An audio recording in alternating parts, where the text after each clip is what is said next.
All right. So now it's time for the second page and the bibliomancy for Reforming Education by Mortimer J. Adler. And the second page out of the three pages is 132. All right. So just like the last page, I'm going to tell you what chapter the page is in. And I'm going to read the entire page and then I'll give you a summary and also some future directions.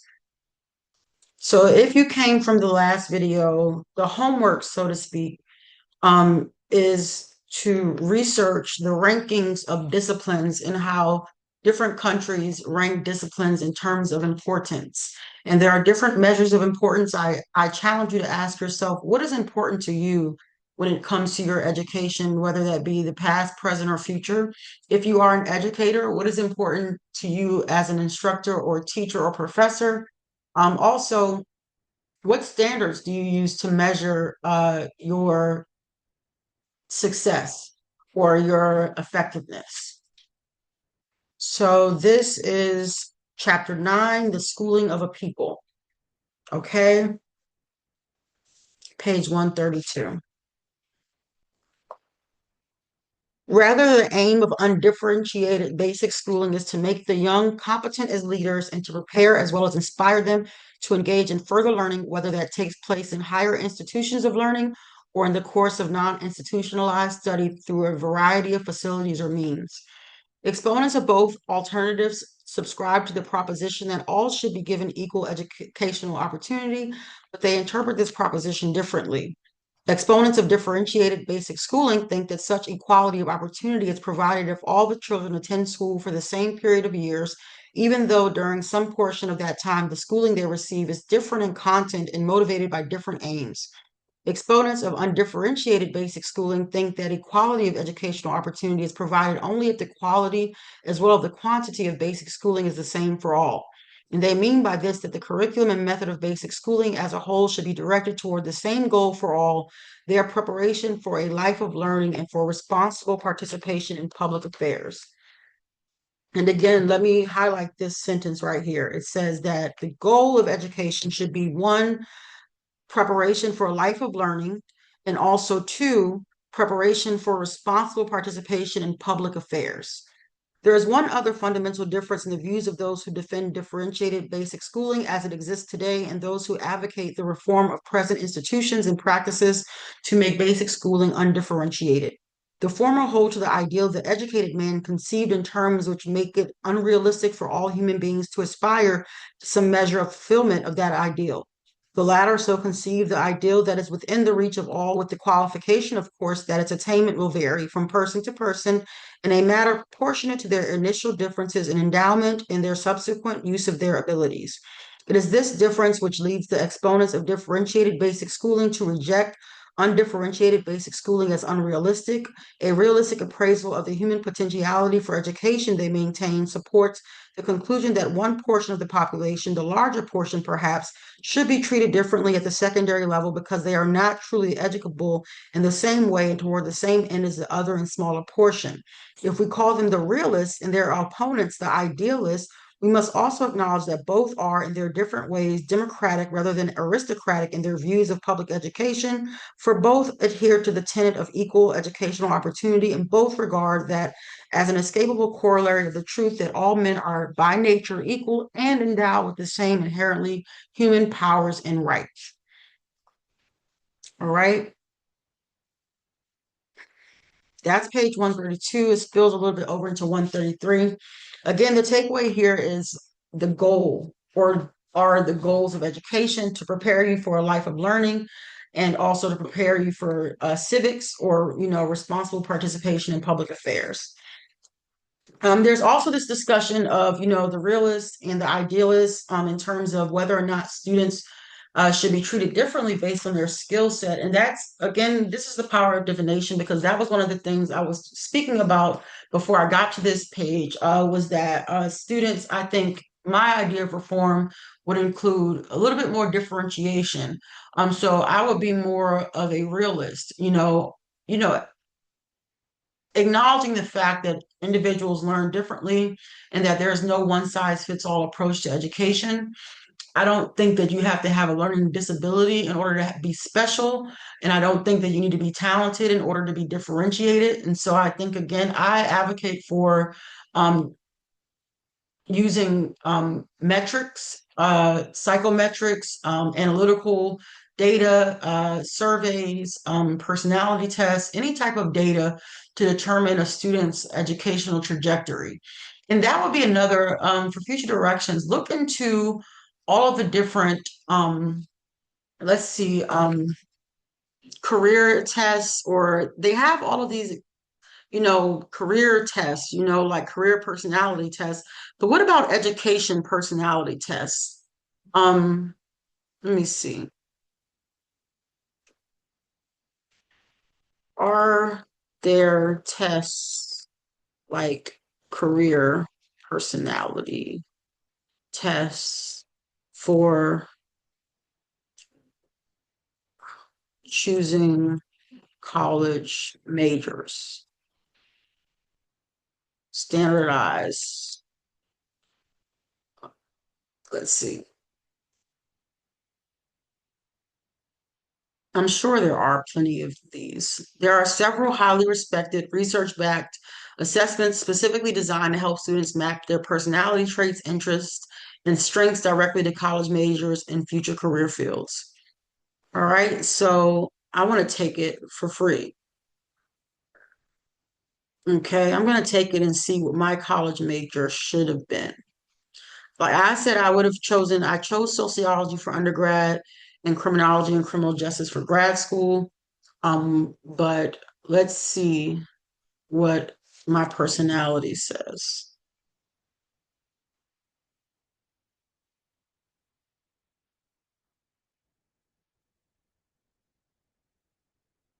Let's see how easy it is to take this test.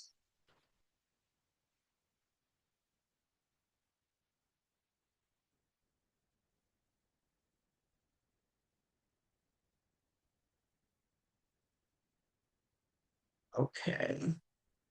I need to make a profile. I don't really want to do that. Let's see. Let me stop sharing the screen for a moment.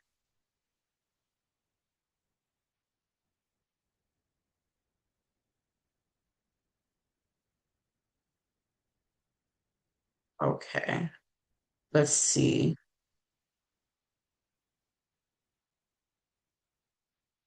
Okay, in the next section, you'll read 30 work activity descriptions that some people do on their jobs. Read each one carefully and try to picture yourself doing that activity. Decide how much you'd like to do the activity. Tap or click on one of these answers. Do not think about the amount of education needed or how much money you'll make. That will come later. This is not a test. There are no right or wrong answers. This is a pretty long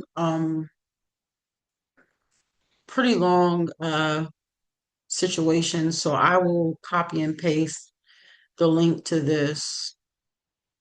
Let me ask, I'll copy and paste the link to this test for you to share maybe with your students, or if you yourself are interested in seeing,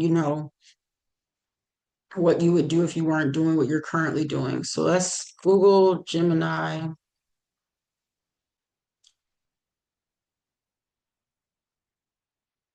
Can you facilitate a college major assessment for me to determine what I should major in? Only 10 questions. All right, and so I'll go back to sharing the screen.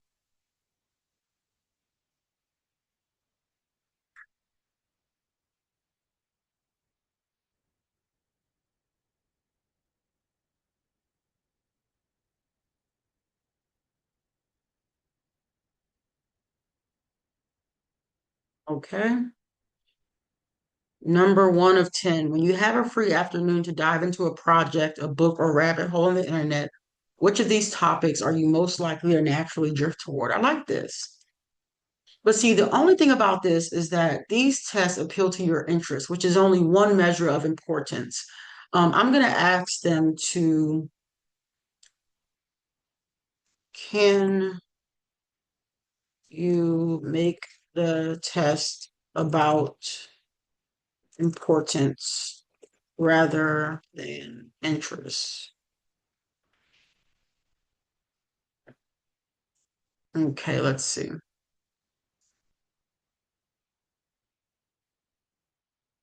Okay, let's see.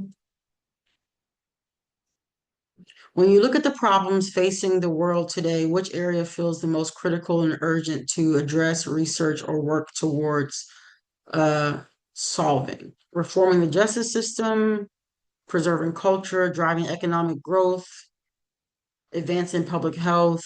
Mm, I would say C, driving economic growth, building efficient businesses, and creating new technological tools and infrastructure.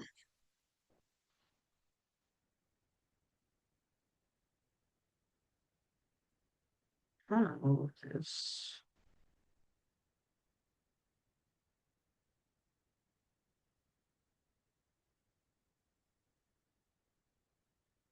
All right. Number two, this is an awkward, let me see. Settings. Let me see if I can hide the closed captioning.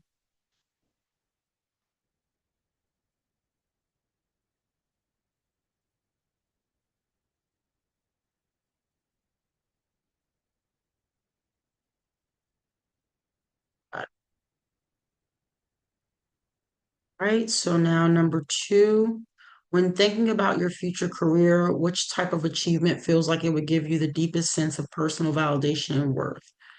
Designing a piece of technology, building, scaling, or managing a business, analyzing complex data, or educating, this one's easy, educating, training, or mentoring the next generation of professionals to ensure an industry has skilled, competent leadership. And I will share my prompt. I don't think you all are that interested in what I want to be or what works for me, but what I will do is share my prompt for you to create your own self-discovery. Can you give me a good prompt in case others want to take this survey?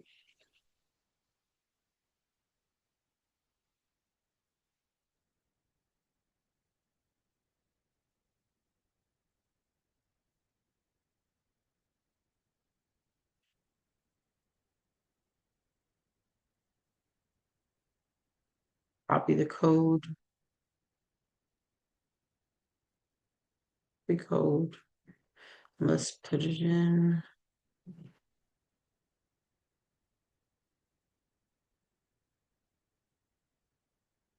All right, so now we will go to the last page. Instead of making a separate video, I will just go to page 205. Let's see what we have here.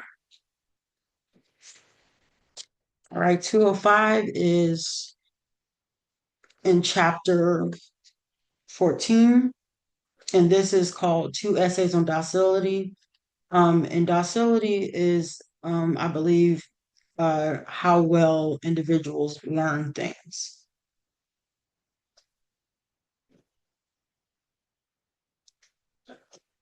All right, 205. If not in theory, they subvert the end to the means, the philological study of text, the delineation of affinities between minds separated by centuries, the tracing of streams of influence and divergence, all these things become more important than bare philosophical argument. Again, talking about how you need to connect ideas in literature and disciplines, not to just look at things in isolation, but to kind of make some type of insightful conclusion based on the totality of evidence and the totality of thought and ideas. I'm extremely sensitive to the difference between scholarly competence and expertness in philosophy, to the difference between seeking to penetrate the truth by thinking and seeking to get inside the minds of other men, to think their thoughts by acts of historical imagination. Partly this may be due to my own acknowledging competence in historical scholarship. Life being short, I have made what seemed to me an inevitable choice between scholarship and philosophy. I doubt if anyone's energies are ample enough to permit an adequate devotion to both. And this is real. I chose the philosophy, which is why my publication record is suffering. This person chose scholarship, right? This is why we're reading an actual tangible book right now. To make eminent examples, Gilson and Maritain, it seems to me, have made opposite choices, though each, of course, enjoys some competence in the other's field. But my sensitiveness here is due even more to the fact that I have seen so many young men start out to become philosophers and end as historians or philologians. And let me look up what philologians is.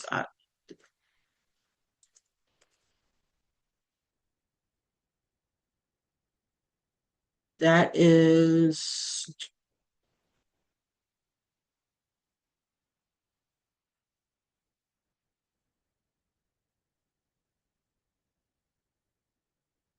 someone who studies the history, development, and structure of languages, or the scientific analysis of written records and literary texts. So that's something really cool for me as a book lover.